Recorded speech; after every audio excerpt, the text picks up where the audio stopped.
Pertama-tama saya ucapkan salam good morning, selamat pagi. Nah, salam ini sebetulnya sudah kami pakai sejak tahun 80-an ketika kami joger itu masih di Denpasar di Jalan Sulawesi. Itu pas di depan Pasar Badung. Ya, tempatnya sih tidak strategis untuk jenis usaha seperti kami karena waktu itu kami mulai dengan nama Art and Batik Shop Joger ya. Jadi sejak di sana kita sudah memakai salam ini good morning selamat pagi. Jadi banyak orang heran bahkan kaget lalu juga mengernyitkan dahi mereka kalau mereka datang ke Joger lalu kami sambut dengan salam good morning selamat pagi. Terutama kalau waktu mereka datang itu sudah siang, sudah sore, dan apalagi sudah malam. Tapi sebenarnya mereka tidak perlu kaget, karena apa? Karena good morning itu kan selalu selamat pagi. Tidak peduli apakah waktu itu sudah siang, sudah sore, sudah malam, tetap good morning kan selalu selamat pagi. Cuma kadang-kadang kalau ada yang datangnya subuh, ya, jadi bukan pagi tapi subuh, maka kami sambutnya dengan good morning, selamat pagi sekali. Karena apa? Karena subuh itu kan pagi sekali gitu. Oke, jadi mudah-mudahan tidak ada yang kaget berikutnya kalau kami sambut kedatangan Anda atau kalau bertemu dengan saya selalu menyampaikan salam good morning, selamat pagi. Karena baju kuning menarik sapi. Kalau tidak ada sapi, ya sapu. Tapi kalau tidak ada sapu, ya jangan nyapu dulu. Nah, itu tandanya bahwa saya yang kelihatannya santai ini sangat ingin disangka juga santai. Nah, jadi dulu pernah ada istilah sersan, jadi serius tapi santai. Nah, apakah saya itu berpura-pura sersan? Ya mungkin bagi yang tidak atau belum mengenal saya bisa saja menyangka saya sedang berpura-pura santai, padahal saya serius. Tapi ketika Anda menyangka saya serius, maka saya pun bersikap santai. Nah, saya selalu berusaha mengurangi ya, menghindari konflik. Jadi kalau saya bertemu dengan pengusaha, maka saya pun akan berlagak atau berpura-pura atau bersikap seperti seorang seniman. Tapi ketika saya berhadapan atau berurusan dengan seorang seniman, maka saya pun akan memakai sikap yang seolah-olah saya itu pengusaha. Kenapa demikian? Supaya jangan konflik, jangan ada konflik kepentingan.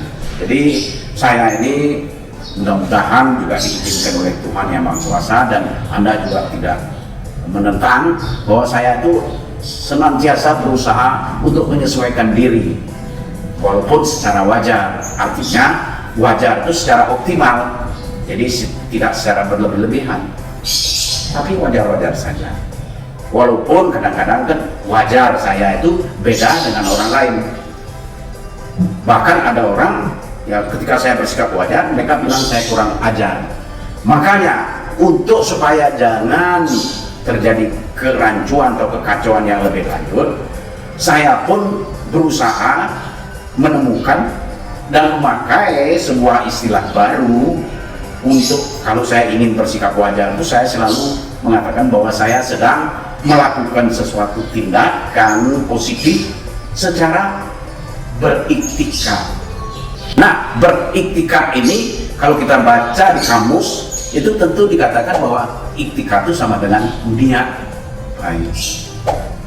Nah, sedangkan kalau dalam rumus saya atau kamus yang saya bikin sendiri, sorry bagi Anda yang tidak setuju ya silahkan tidak setuju, tapi bagi yang setuju ya kebetulan ini kalau mau dengar. Jadi saya bilang iktikad itu adalah niat baik yang benar-benar baik atau niat baik yang benar-benar lebih baik maupun niat baik yang benar-benar terbaik, tapi sudah pasti bukan niat baik yang terlalu baik dan atau apalagi niat baik yang terlalu tidak baik. Jadi sebenarnya beriktikaf itu ya di samping jangan sampai terlalu, termasuk terlalu baik, tapi juga jangan terlalu tidak baik itu. Jadi terlalu itulah yang perlu kita hindari. Jangan sampai terlalu apapun, jangan terlalu begini, jangan terlalu begitu, dan juga jangan sampai terlalu begini. Nah itu dia. Kan banyak orang saking bingungnya, begini salah, begitu salah, akhirnya dia begini. Oke, jadi marilah kita senantiasa ya rawat dan tumbuh kembangkan kepekaan hati nurani kita. Jadi janganlah coba-coba melakukan kebaikan maupun kebajikan tanpa iktikaf.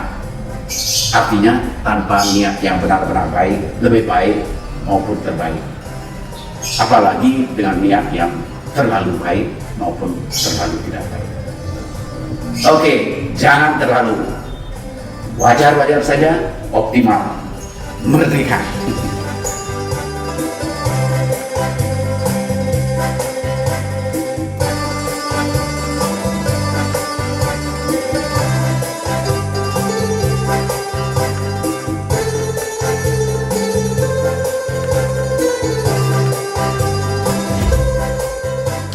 Mumpung ada waktu, so nanti kalau tidak ada waktu ya kita ya tidak bisa pakai waktu lagi. Ya ini mumpung atau justru karena ada pandemi corona ini COVID-19 yang mungkin bisa berkembang menjadi COVID-20 ini, saya ingin menyampaikan sebuah fakta atau data yang tersebar luas. Ini bukan hoax ya, bukan berita bohong. Tapi ternyata ini banyak pejabat di Bali ini, kami dengar katanya tidak mau lagi makan beras Bali. Tapi mungkin ini ketularan dari mereka pejabat-pejabat yang di Cianjur. Itu mereka tidak mau makan beras Cianjur. Lalu muncul kehebohan, ya, jadi banyak yang tanya kepada saya, kenapa Pak? Jawabnya sebetulnya gampang saja. Jadi ya walaupun bagaimana, yang namanya pejabat kan juga manusia. Jadi bukan unggas, bukan ayam yang makan beras. Jadi harus dimasak dulu, ya nak? Oke? Jangan heran kalau pejabat dimanapun tidak suka makan beras. Merdeka.